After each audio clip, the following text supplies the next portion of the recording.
Hey everyone! Today, as you can see, I have a new camera, which is like all fancy, and I have a proper shock mount for my mic so I can go back to drinking tea and not having the audio spike when I'm trying to record. So, yeah. So because I'm getting used to new stuff, I'm gonna do a little bit of an easier video today. And I'm gonna be doing the 1,000 subscriber Q&A video. I didn't get that many responses, but I mean, might as well go through them anyway. Nice, easy thing to get going. Big shout out to Microwave Jack on one of my patrons and on the Discord. They were really generous and helped me get some of this new equipment here, and you should be seeing some other changes in the future with some other things, sorting lighting out and things like that. So yeah, no, if the video seems off at all, I'm still fiddling around with some settings and stuff and getting everything new with the new camera. Now that I'm recording at 1080p, I'm now running into problems with like limitations to my computer, which is like my next project that I'm working on, building a new one of. Okay, so let's just hop right into the Q&A. A lot of them are D&D based because turns out people like D&D who follow my channel, so that's weird. Why would they think that? Why would they think that I know anything about D&D? Okay, but alright, so this one asks, your favorite character created for a campaign as a DM? How did you use them to systematically torture your players? And was there lasting psychological harm that manifested in paranoia and constant rolling pointless skill checks? Well, for the last part, honestly, I find my players don't need additional pushing to make them get super paranoid and about stuff. But probably my favorite character, at least on campaign, like in recent times, is probably the character of Gwendolyn Brightheart. And this is in the world of generic RPG. It became a running joke on the first campaign I ran into it that a large Gwendolyn Brightheart is the most common name in the world, and like there are just literally thousands of Gwendolyn Brighthearts running around. But this specific one is Gwendolyn Brightheart, who was a halfling, and they ran the party in the my current like online group, ran into her trying to flee some people from the Dragon King. Dragon King. She was kind of meant to be a throwaway character, kind of like to push them in the right direction, but the group's bard, Katya, decided to cast to use some of her bard magic to try to force Gwendolyn and the party's wizard Jolt to fall in love with each other, which they did. And then from there on, she kind of like falls around the group as a kind of like as Jolt's girlfriend, and Jolt's kind of like taken on the nickname as Jolt the Shitty Wizard because he likes to run into melee and not do everything that a wizard should not do. It was level 5 until he figured out maybe I should be casting Magic Missile. Just a thought. But yeah, so Jolt. Words that mean things. But slowly over time, Gwendolyn has becoming a better and better wizard to the point where now she's a better wizard than Jolt, even though she didn't know any magic at the beginning. So that was a lot of fun. That's probably my favorite character to do. And hi, I'm Gwen.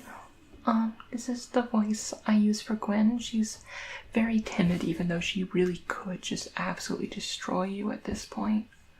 Yeah, so it's good to see you. How are you doing, Jolt? I don't know, it's good to see you again. Yeah. Yeah, it's alright. But that's it. But early on, the group was super paranoid about Gwen and thinking Gwen was like super evil and stuff. So they kind of used it to be paranoid about her themselves. Okay, so when DMing, do you prefer to cleave to Chekhov's gun, or go the opposite route and allow for exploration of irrelevant and potentially misleading details? That's the first part of this question. For those of you who don't know, Chekhov's gun is this concept that in storytelling you should include elements that are not relevant to the story. And I don't know, it depends on the campaign and what's going on. I feel that not necessarily having elements that may not necessarily be specifically for the purpose of misleading the players, but just other elements that kind of like breathe life into the world. That's actually something that like I think is a problem, especially when people are writing. It often happens, I think, in games and stuff. And it's actually probably one of my biggest complaints about the story in the game Guild Wars 2 right now is that any new information that comes out is pretty much only is specifically relevant to the story as it's happening right then. And it almost leads to the world feeling flat and like not moving on outside of the characters.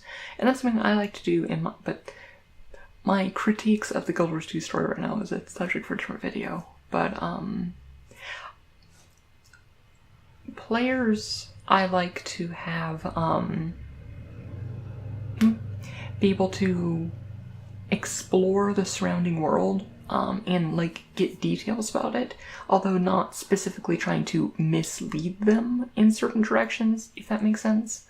Unless, of course, it makes sense for like the villain and world trying to mislead them, then I might do that. Honestly, I find most players will pick up on details that you don't need to purposefully mislead them. They will find their way. They will what's the words that mean things? They will find things to get sidetracked on and be distracted by and think that things are important when they really aren't. And then the second part of this question is, would you describe the experience of guiding players through your carefully crafted world without breaking them anything as herding a flight of Tessium, battling a pack of displacer beasts, the were-lion ate my face? Because of those experiences, nowadays I craft my worlds carefully to be as durable as possible and to kind of like be ready for the players to do anything and kind of like be adaptive and everything. I put my effort into the world building to withstand whatever the players throw at it, not necessarily to tell a very specific and narrow story. So honestly, probably the most resilient to that is probably my generic RPG, because really anything can happen in that one. Like recently they just went to PAX Arcane down in Elfhaven, which is pretty much just like a modern city at this point. So it's like I can fit almost anything in there, and I can fit any curveballs they throw at me, and that's kind of like what I focus on, and that's kind of what I really enjoy about it. So I don't find that aspect frustrating, but that's just my DMing style and how I do things. Okay, what is your favorite band? It's not a band per se, but it's a musical group. I'm a really fan of the indie group Purity Ring. They're a Canadian group, and I love them. Plane going overhead. They're really cool. They only have a couple albums, but they're phenomenal, and I love them. And they are an experience to see live. Yeah. Favorite chip flavor is... that's a hard one.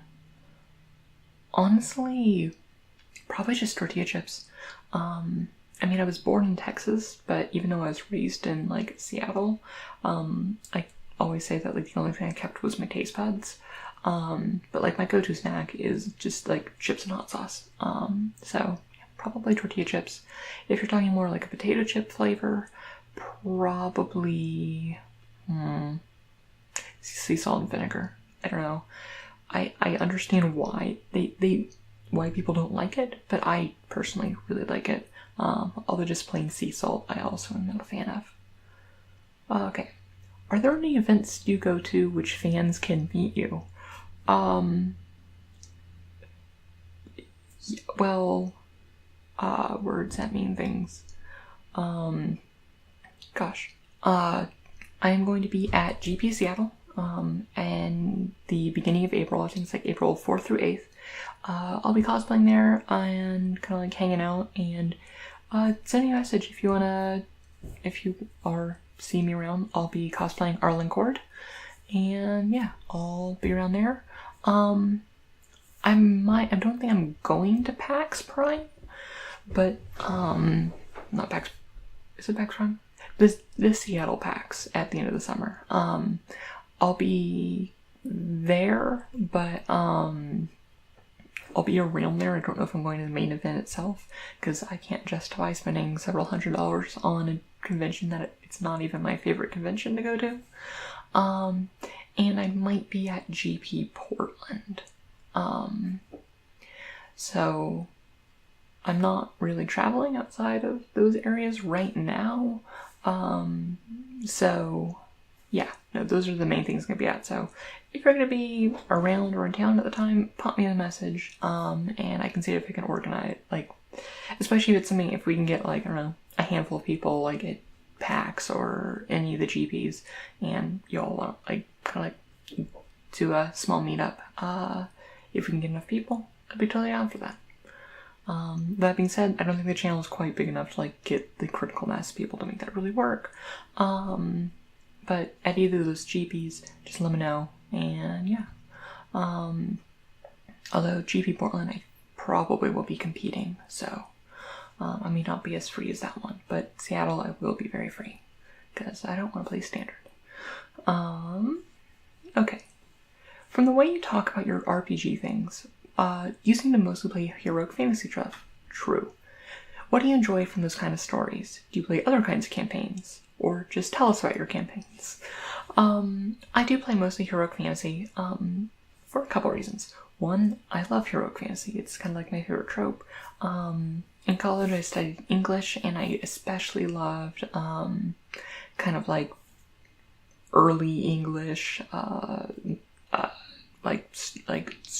stories and stuff. So like the classic stuff, like Arthurian legends and like Beowulf and all that stuff. That I really love that, as well as heroic fantasies, root in mythology, like from all cultures, and I really enjoy that. Also, it's easiest to find groups for D&D is the biggest tabletop RPG, and it's easiest to find people who want to play D&D, so it's easiest to find groups. I'm not opposed to other settings, it's just that I don't get around to playing them as much. Like in the past, I played one campaign as a player in the Star Wars tabletop RPG setting, and had a lot of fun with that. But otherwise, most of the games I run are either D&D or Pathfinder, just because it's easy to find people, and also I'm just most familiar with it, and it's the least effort to make a campaign. And other tropes, things like psychological horror and stuff, or things like Vampire the Masquerade and things like that, which like I get, but they're just not as much my cup of tea. Speaking of tea, have you ever thought about incorporating your Stellaris obsessions into RPGs? I don't know if you're referring to my love of Stellaris and like space and stuff, at which point, yeah, I do want to run some more like sci-fi RPGs at some point. But you're talking specifically about my world building with Theosaur. A lot of the world building of Theosaur stems from the world building of the world of Nair, which I've built up over the years, probably for like the past like decade or so. At this point is when I kind of like first started doing early conceptual stuff with Nair. And I've done a lot of stuff that like is derivative from the base works of Nair in terms of its like cosmology and theology and basic philosophy of the worlds itself. So yes, I have. But yeah, I still need to play more Stellaris. Also need to work on Theosaur. I have a lot of projects I need to do. Okay, next up is, you talked a bit about your sexuality in your last Q&A. Do you feel comfortable to talk about whether your experience is light? Has people generally been accepting of that part of you? Yeah, no, I'm bi, if you didn't see my last Q&A. But, I mean, in terms of just like my family, my immediate family and my friends here, they've been super accepting about everything and great, and I'm fortunate to live in a area where people are very accepting of that. And it's almost been a non-issue. Like coming out was hard, but like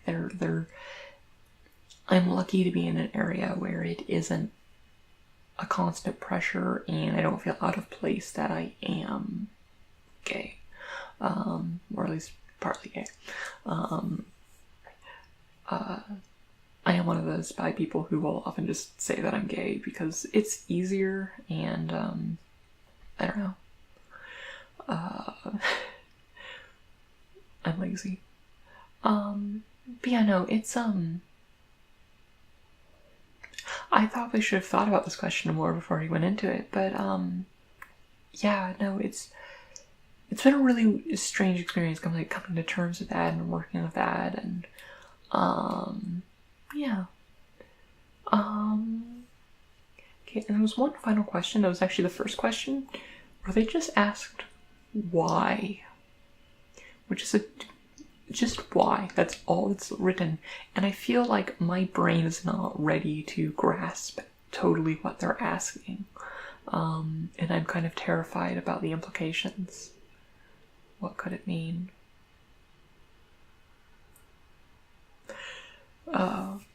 Well, that's the last of the questions, and I don't know, not the longest video in the world, but kind of getting used to the new setup and everything, and you probably will see further changes as things go on, as I fix different things. I'll be able to do more visual focused things with the camera and stuff, and I'm excited to see what I can do.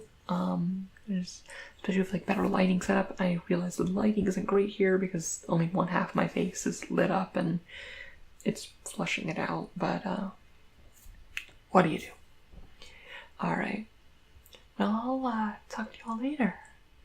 Alright.